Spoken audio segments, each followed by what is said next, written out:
The most important part about this park is it's going to tell the history of Edmonton.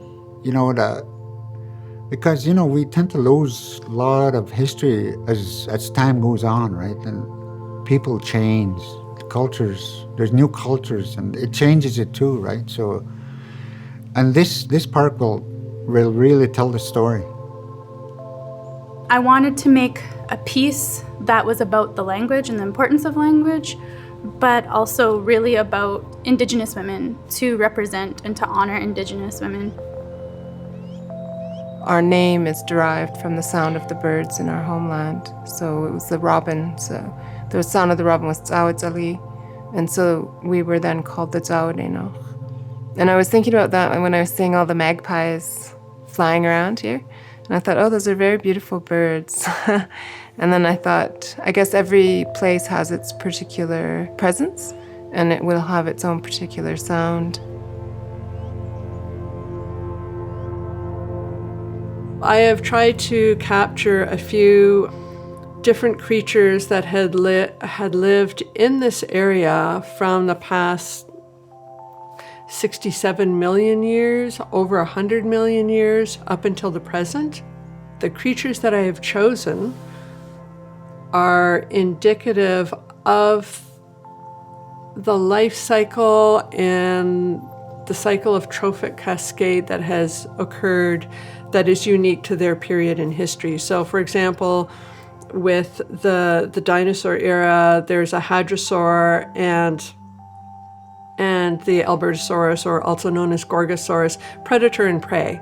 And then fast forward several million years, and you have the coyote and the hare, which are featured as bronzes. So there's a bronze coyote sitting on top of this large red piece of granite, as well as, and then the bronze hare, which is lying behind the granite where the coyote can't see.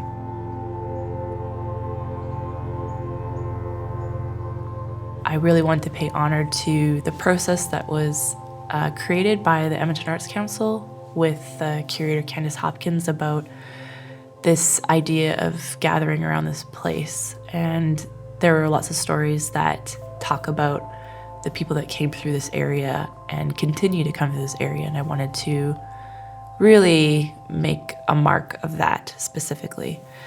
And so what I've done is I've created amphitheater-style seating, 4 steps, and then it is connected to a sacred circle at the base. And so for me, it's really about Métis culture coming together with the European seating and the sacred circle stemming from Indigenous people. And the 4 steps all relate to different periods of time. So the top step is related to prehistoric time. The 3rd step, it is really to mark the fort era. So it has wood on the surface, and it's to really remind you of the forts, but also Métis cabins. And so at the corner is a dovetail-like joint, which is Métis specific. And the 3rd step, it's related to our contemporary time. So I have water jet cut a beading pattern by my great-grandmother, as she was a moccasin maker, out of this Corten steel. And the 4th step, which is the last step at the bottom, it's about our future condition. And I'm really interested in where are Indigenous people going today and tomorrow? What materials are we using?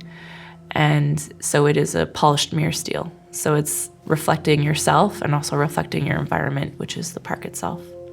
When you're sitting or standing at the tallest step, you have the greatest view. You actually have this vista into the downtown Edmonton core, and you have this beautiful river valley in front of you. And I think that's where you have the greatest perspective. But when you're sitting down at the closest step, which is the future condition, you sort of have the most limited view, so you can really only see too far into the future. And so for me, it's not only just about how you think or do, it's really about your kind of vista and how far you're really able to see. So even though you're far back in history, you can see the perspective, but you can't have the voice. And when you're in the future, you have the voice, but you don't have the vista.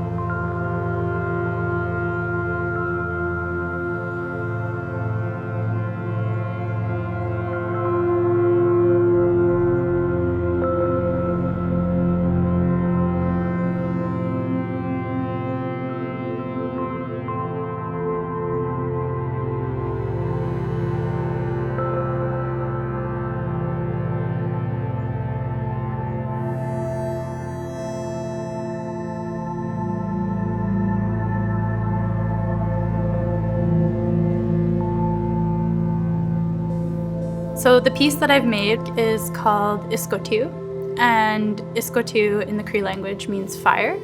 It's a very large steel sculpture done in syllabics. The largest syllabics are 6 feet high, and the smaller size syllabics are 3 feet high. I chose to do syllabics because I thought it was very important to convey the relationship between Indigenous language and land. Indigenous languages come from the land. And so for me, I thought it was really important to make visible in the landscape of Edmonton that connection. And I chose Cree because that is my language, and I think it's really important to make our languages visible here. And though it's my language, I'm not fluent in it. And so with this work, I'm really hoping that it can be a catalyst so that we see more Indigenous languages throughout the city, whether it's Cree, Nakota, Michif, Saulteaux. I think there needs to be more of it made visible. My work at the park, I created 2 concrete turtles. Since it's like an island in the park, and I was kind of thinking of the turtles as Turtle Island. The design I started off with, like, I'm working with the Miskochi Academy here. What I did is I included their logo on the baby turtle. I wanted to dedicate that turtle to them, right? Because they're the next group of people that are going to be doing stuff. The second turtle, I put a sweat lodge on top of the turtle, and then everything around it. I put a woodpecker, which signifies the Papache's people and their history in the area. And then there's, on the west side, I put a thunderbird with the creation of the earth, holding the earth, because it was Jerry Saddleback telling us about the creation story. And on the north side, I put the riverbank, the sediments. That was because of Dr. Dwayne Donald. He told us about the history of that area, the riverbank and the arrowheads, the layers. We're going to put a beaver on that side, a real colorful beaver. The reason why we're making them colorful is because Edmonton is full of, different nationalities. On the bottom, I put a bunch of dancers, all the people that started the whole place out here. What I created was a rock face, and the images that are incised on that rock face are petroglyph-like in that they're carved into that rock face. They're carved in as circles, so they also imitate beadwork, which is also a common denominator amongst different nations. So many, many different nations use beadwork, including my own nation. Even though we're coastal, we use beadwork as well. And so I thought that would be a good medium to kind of recognize. So it looks like beadwork, and it shows different images that are derived from different histories. I talked to different elders, and they talked about different subjects and approved what could be on this rock face that would be representative.